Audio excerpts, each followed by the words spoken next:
daughter had to be cut out the car and placed in the ambulance. And on the way to the hospital, she became unconscious. So before she even got in the ambulance, she was still conscious. And her vital signs were stable. And what the police officer told me is that my daughter was alive. All three of the girls made it out the car alive. And the car was in a high-C juice box sucked in. And what I saw and what my brain was processing was, God, thank you, because it did not look like anyone would have made it out that car alive.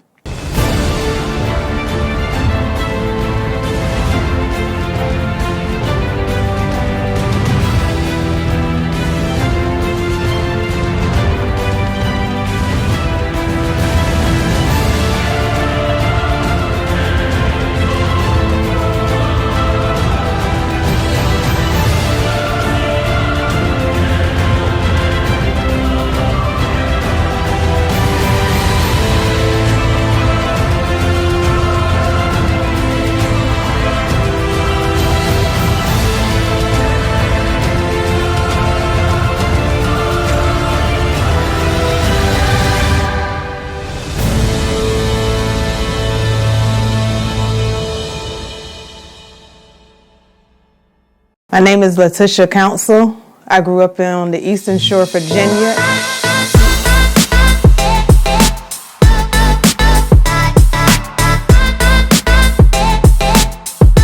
I had a great childhood on the Eastern Shore, Virginia. Played outside a lot because that was all we had to do. We had no technology back then like the kids have now.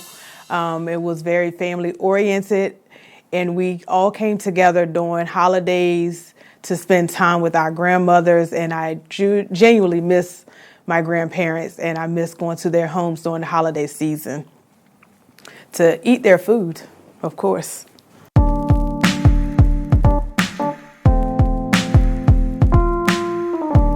Grandmas would get in the kitchen and really put their elbows into that grease. And we had some fried chicken, macaroni and cheese.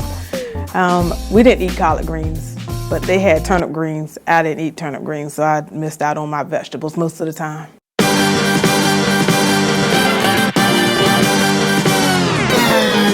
I like the back roads because that's how I learned how to drive. And I also like the back roads because that's where all the car racing and the bike races were at. And I like that kind of stuff as a female growing up on the Eastern Shore. That's what we all grew accustomed to, so I was one of the females that loved to watch the bikes races and the car races back home. So I missed that, but I'm glad I got away from the Eastern Shore because I raised my kids in the Hampton Roads of Virginia. I didn't experience any trouble at the bike races in the back, being on the back roads or anything, unless my mom caught me, because most of the time I probably shouldn't have been there. But I was sneaking out there just to have fun with some of my friends and stuff. Because my mom was not the one to let me go to things like that, because she did not want me exposed to the things that she wasn't exposing me to, because I was raised up in church.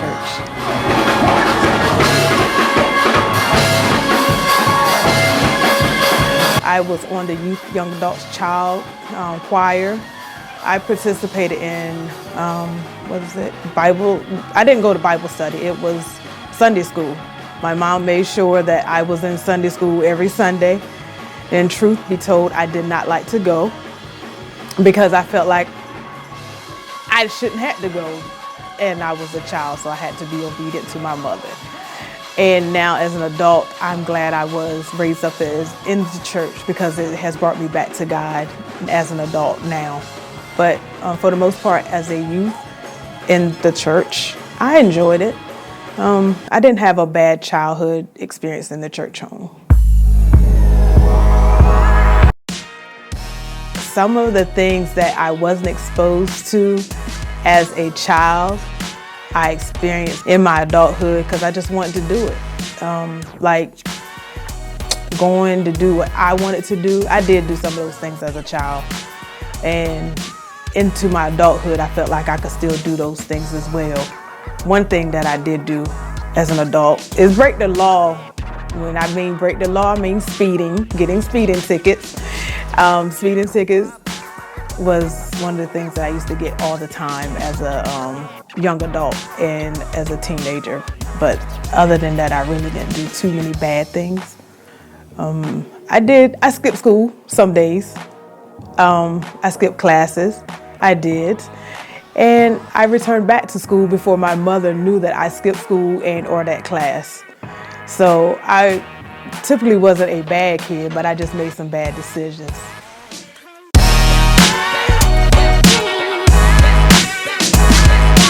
The moment that I will never forget as a childhood was my high school years. I enjoyed my high school years because I was an athlete. I played softball all 4 of my high school years, and I also ran track. I also was a teen mom with my daughter, Ja Nasia, in high school. I found out I was pregnant with her my junior prom year.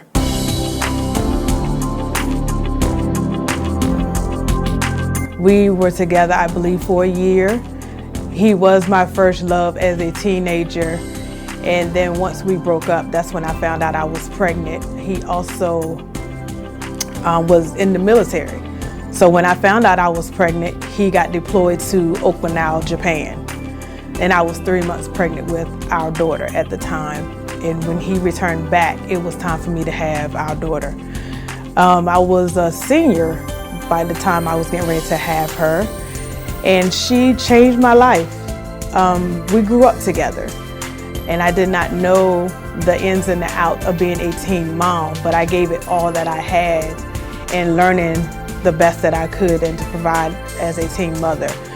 My mom was upset in the beginning of me being a teen mom, but my mother also played a huge support role in me being a teen mother, and she did not put me out the home or anything, and I had my dad to play a huge support system as well. And I graduated high school on time.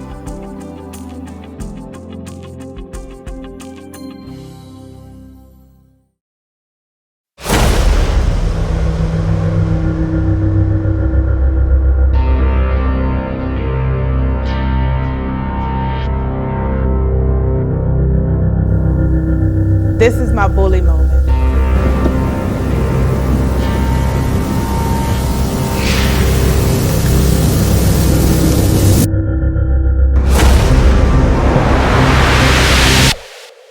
The evening of August the 15th, 2019, I received a call stating that my daughter was in a mobile accident. The night of the accident, when I received the call, I was home cooking cheesesteaks and french fries.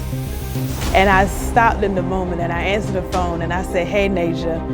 And on the other end of the line, it was not Nasia. It was her friend in the car with her.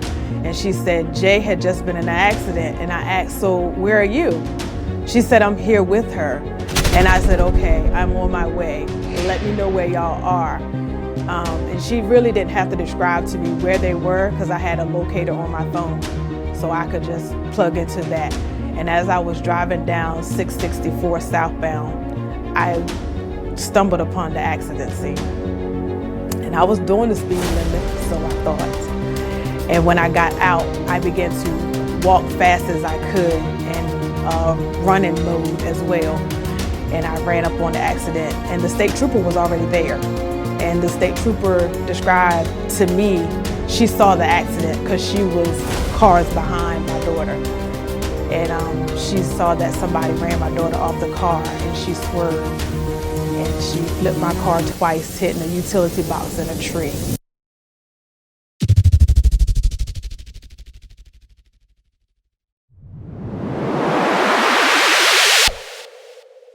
And my daughter had to be cut out the car and placed in the ambulance.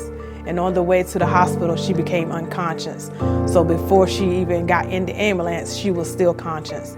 And her vital signs were stable. And what the police officer told me is that my daughter was alive. All 3 of the girls made it out the car alive.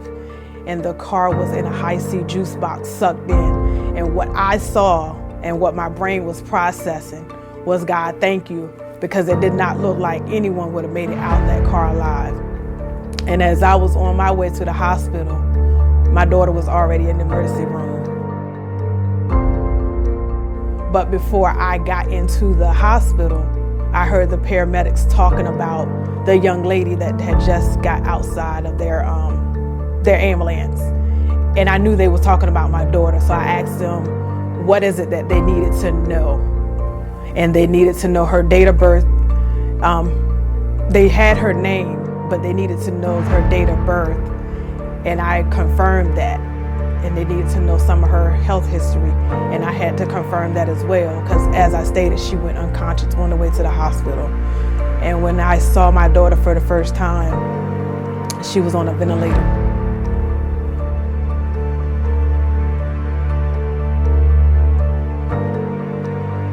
And she was laying in the hospital bed in a vegetative state. And when I saw her, I said, Nasia, Mommy's here. You can talk, but I know you can hear me, and I'm not going anywhere.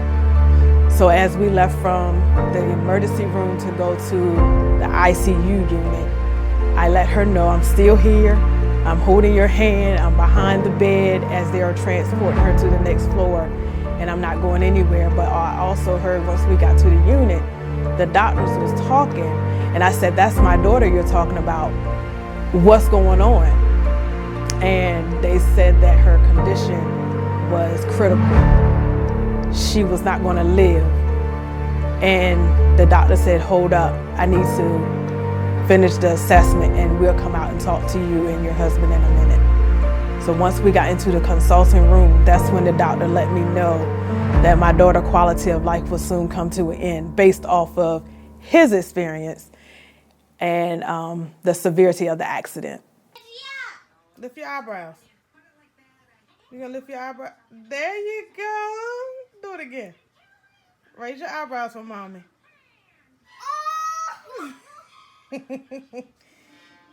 Raise your eyebrows for Mommy. Go ahead, raise your eyebrows. There you go. Yay, Nasia. My daughter sustained a traumatic brain injury in that night of the accident. Her life was also declared endless, but God had another say-so. So the doctors told me and my husband that our daughter's life will soon come to an end because of her life-threatening injuries from her accident.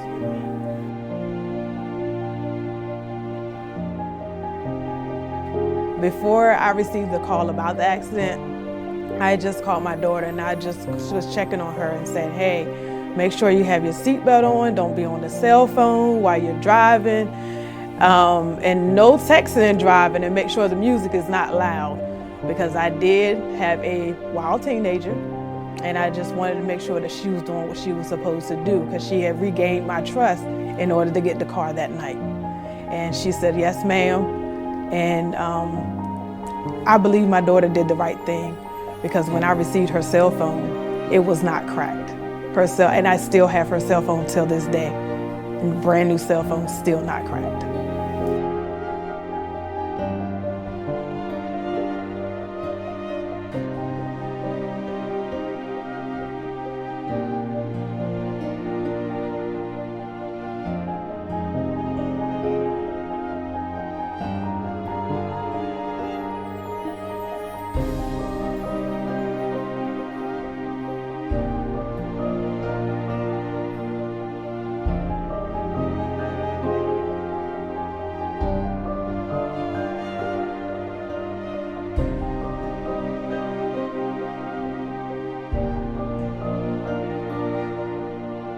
My daughter transitioned on April the 25th, 2021. Traumatic brain injury changed my life, it changed my family's life, and it gave us another perspective of life. The one thing that it has done is let us know that life is short, to love your family members, to apologize to your family members. It also let us know that when raising a child, they may sometimes seem like they're not listening, but they are listening and they're taking everything in that we say. And when your life is affected by an injury like traumatic brain injury, and you're being put into position to love and care on and to raise and care for your child again like they're an infant, you have the strength to do so. It has given me superwoman powers. It has also put me in a place of metamorphosis where I had to go in and come back out as a butterfly. So our family life, dynamics of life has really changed, and it brought us closer together. And we listen to one another more, and we love on each other even more now than anything.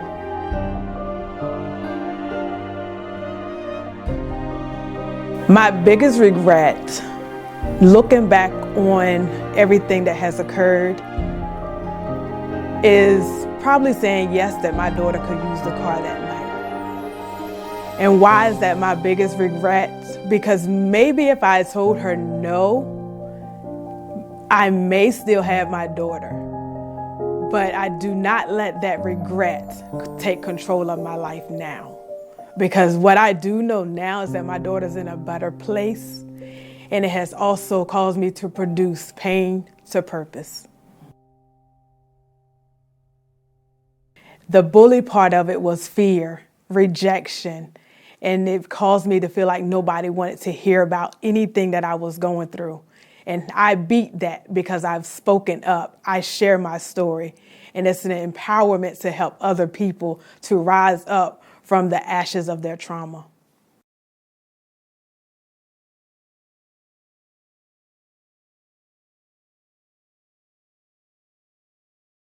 Why is it important that I share my testimonial story? It's because a lot of people are broken and a lot of people are silent. And they need to understand that no matter what it is that they're going through, that their story will also help somebody else. And they will also help them as well to come up out their silence, and it's healing for them, and just as well as it's healing for somebody else. And my future looks like what God has for me, it is for me. And I'm going to be obedient to whatever God has for me, and I'm going to walk in it. That's my future.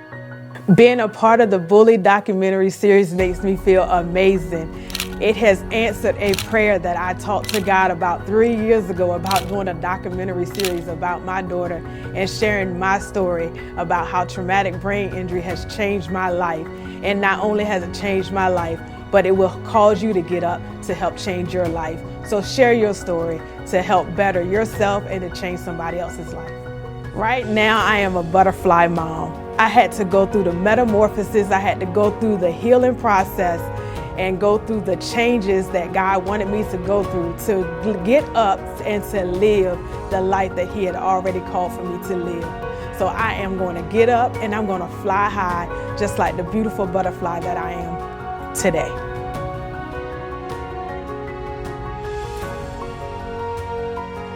Every day, now I get up each and every day and I go to work, and I work in hospice. I'm a CNA for a hospice agency located right here in the beautiful Hampton Roads area. And I take care of those whose lives are coming to an end, and I also provide some uplifting to the caregivers in the home to let them know that just because their loved one quality of life is about to come to an end, it's not the end for them.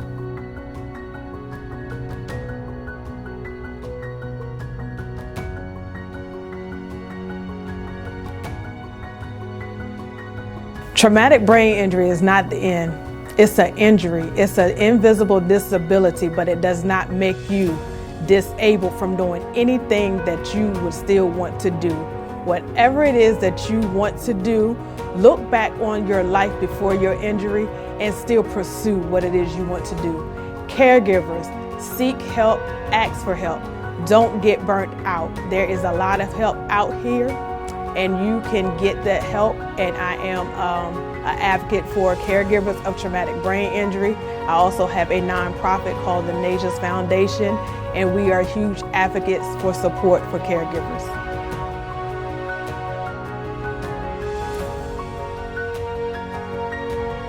Believe in yourself, don't give up, and keep the joy that you have on the inside, and don't let nobody steal your joy. And thank you to Mr. and Mrs. Warren Griffin for this amazing opportunity to be on their platform of Bully Magazine documentaries. Say hello. Say hey. You gonna say hi? No? You like sitting up on the side of your bed? You don't.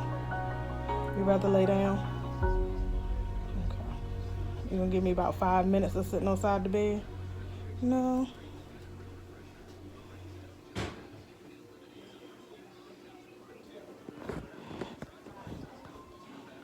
Say hi. Raise your eyebrows for me. Raise your eyebrows. Okay. Want me to turn the camera off?